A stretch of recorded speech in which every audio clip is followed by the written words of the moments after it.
Parliament में खड़े होकर के पूछते थे और अपने आप को बहुत विद्वान मानने वाले लोग पूछते थे। सरस्वती जब बुद्धि बांट रही थी तो वो रास्ते में पहले ही खड़े थे। यहां तक पूछ लेते थे बिजली भी तो नहीं है, फिनटेक क्रांति कैसे होगी। और मुझ जैसे एक चाय वाले को पूछा जाता था। महाराष्ट्र में छत्रपति शिवाजी महाराज की प्रतिमा को लेकर चल रही राजनीति के बीच प्रधानमंत्री नरेंद्र मोदी भी मिशन पर हैं, जिसके चलते आज मुंबई के जियो वर्ल्ड कन्वेंशन सेंटर में ग्लोबल फिनटेक फेस्ट 2024 में पीएम मोदी शामिल होने पहुंचे, जहां पीएम ने देश के फिनटेक रेवोल्यूशन पर बात की। वहीं इस दौरान पीएम मोदी ने विपक्ष पर भी जमकर तंज कसा, जो भारत में फिनटेक को लेकर सवाल उठाते थे।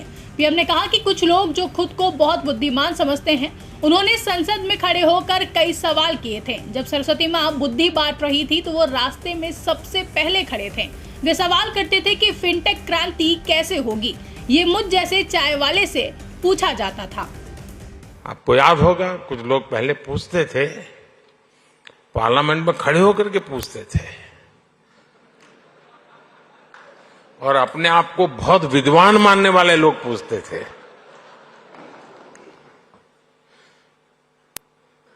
सरस्वती जब बुद्धि बांट रही थी तो वो रास्ते में पहले ही खड़े थे।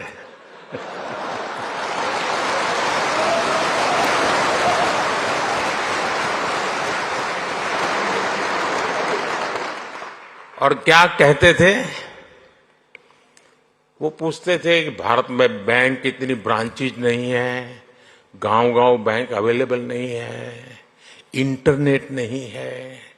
यहां तक पूछ लेते थे बिजली भी तो नहीं है, रिचार्जिंग कहां होगा, फिनटेक क्रांति कैसे होगी, ये पूछा जाता था। और मुझ जैसे एक चाय वाले को पूछा जाता था।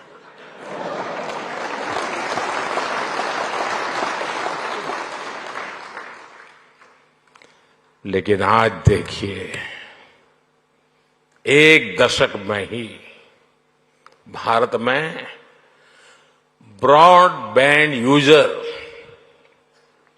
60 मिलियन यानी 6 करोड़ से बढ़कर 940 मिलियन यानी करीब 94 करोड़ हो गए।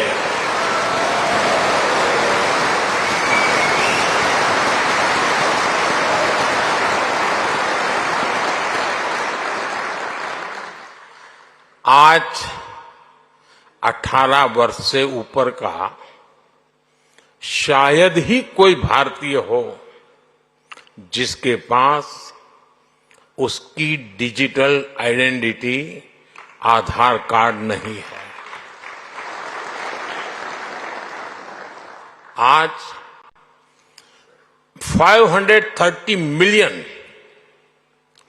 यानी 53 करोड़ से अधिक लोगों के पास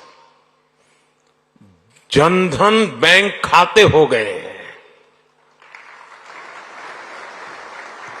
यानी 10 साल में हमने एक प्रकार से पूरी यूरोपियन यूनियन के बराबर आबादी को बैंकिंग सिस्टम से जोड़ा है।